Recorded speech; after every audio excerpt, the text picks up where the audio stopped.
ने। रवि, विज्ञान भवन में क्या कुछ हलचल? बिल्कुल गौरव, देखिए काउंटडाउन शुरू हो गया है। अब इंतजार है जब तारीखों की घोषणा होगी। 3:30 बजे तकरीबन ये प्रेस वार्ता होने वाली है और तमाम राजनीतिक दल की निगाहें इन तारीखों पर निर्भर करती है, क्योंकि सब इंतज़ार कर रहे हैं कि तारीखों की घोषणा कब होगी और कैसे होती है। क्योंकि चुनाव होने हैं 5 राज्यों में, पांचों राज्यों में अलग अलग विधानसभा सीटें हैं। उसके हिसाब से कितने चरणों में चुनाव होंगे, कितने पोलिंग बूथ होंगे, क्या उन पोलिंग बूथों पर सुरक्षा की दृष्टिकोण से देखें तो क्या तैयारियां होंगी, सीआरपीएफ की, पुलिस की, प्रशासन की कितनी डिप्लॉयमेंट होंगे, तमाम चीज़ों को रूपरेखा आप कह सकते हैं कि इलेक्शन कमीशन ने तैयार कर लिया है। इससे पहले स्वास्थ्य विभाग से बातचीत हुई, इससे नीति आयोग से बातचीत हुई और पूरी रूपरेखा तैयार हो चुकी है। आज कुछ देर बाद तकरीबन इसी विज्ञान भवन के गलियारों से खबर निकलकर सामने आएगी कि तारीखों की घोषणा कब होती है, क्योंकि थोड़ी देर में ही 3:30 बजे ये प्रेस वार्ता का समय निर्धारित किया गया है। तारीखों की घोषणा होगी। दिलचस्प ये होगा कि 117 विधानसभा सीट है पंजाब में, तो 117 विधानसभा सीट पर चुनाव कराने के लिए इलेक्शन कमीशन कितने चरणों की सूची तैयार करता है। क्या ये 2 चरणों में चुनाव होंगे, 3 चरणों में चुनाव होंगे? क्योंकि देखिए कोविड है, कोविड के मद्देनज़र प्रोटोकॉल का ख्याल रखना है। पोलिंग बूथ पर चुनाव आयोग ने अपने ऑब्जर्वर, मिनी ऑब्जर्वर भी तय किए हुए हैं। चुनाव आयोग पूरी तरीके से स्पष्ट रूप से ये कहने के लिए तैयार है क्योंकि चुनाव पूरे सकारात्मक रूप से होंगे और सुचारू रूप से होंगे। इसकी तैयारियां हो गई हैं।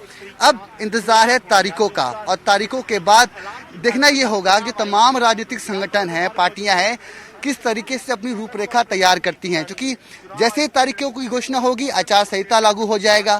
किस तरीके से प्रचार प्रसार करना है, कहाँ प्रचार प्रसार होगा, उस पर भी लगाम लगाना काफ़ी महत्वपूर्ण होता है। तो तमाम राजनीतिक दल इसका ख्याल रखे।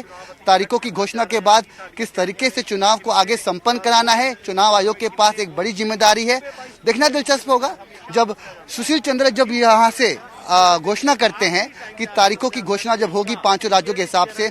उत्तर प्रदेश में 403 विधानसभा सीट है, तो माना जा रहा है कि उसमें ज़्यादा चरण होंगे, 7 से 8 चरणों में हो सकता है। 117 सीटें हैं पंजाब में, तो माना जा रहा है कि 2 से 3 चरणों में पंजाब में हो सकता है। बात करें उत्तराखंड की, बात करें गोवा की, गोवा में भी 40 सीटें हैं, तो वहाँ पर किस तरीके से होगा। तमाम तैयारियां चुनाव आयोग की तरफ से कर ली गई हैं। काउंटडाउन शुरू हो गया है। कुछ ही देर में बिगुल बजेगा, चुनावों की तारीखों की घोषणा होगी। एक बात जरूर कहना चाहूँगा गौरव कि मजमा सजने के बाद ही मदारी को मजा आता है। मजमा सजने वाला है और तमाम राजनीतिक दल तैयार है। इंतजार है सिर्फ तारीख का। जी बिल्कुल, ਤਾਂ ਤਾਰੀਖ ਦਾ ਇੰਤਜ਼ਾਰ ਹੈ ਕਿ ਕਦੋਂ ਪੰਜਾਬ ਦੇ ਵਿੱਚ ਜਾਂ ਬਾਕੀ ਸੂਬਿਆਂ ਦੇ ਵਿੱਚ ਇਲੈਕਸ਼ਨਸ ਹੁੰਦੀਆਂ ਨੇ, ਕਿਉਂਕਿ ਉਸ ਤੋਂ ਬਾਅਦ ਹੀ ਸਾਫ਼ ਹੋਏਗਾ ਕਿ ਰਿਜ਼ਲਟ ਕਦੋਂ ਆਉਂਦੇ ਨੇ। ਪਹਿਲਾਂ ਇਲੈਕਸ਼ਨਸ ਦੀਆਂ ਡੇਟ, ਉਸ ਤੋਂ ਬਾਅਦ ਫਿਰ ਪਤਾ ਲੱਗੇਗਾ ਕਿ ਕਦੋਂ ਨਤੀਜੇ ਆਉਂਦੇ ਨੇ ਪੰਜਾਬ ਦੇ ਵਿੱਚ, ਚਾਹੇ ਪਹਿਲੇ ਫੇਜ਼ ਦੇ ਵਿੱਚ ਹੋਣ, ਚਾਹੇ 10ਵੇਂ ਫੇਜ਼ ਦੇ ਵਿੱਚ ਜਾ ਕੇ, ਜਿੰਨੇ ਵੀ ਫੇਜ਼ ਹੁੰਦੇ ਆ, ਆਖਰੀ ਫੇਜ਼ ਦੇ ਵਿੱਚ ਜਾ ਕੇ ਇਲੈਕਸ਼ਨ ਹੋਣ। ਨਤੀਜੇ 5 ਦੇ 5 ਸੂਬਿਆਂ ਦੇ ਇਕੱਠੇ ਆਉਣੇ ਨੇ, ਇਹ ਬਹੁਤ ਕਲੀਅਰ ਹੈ।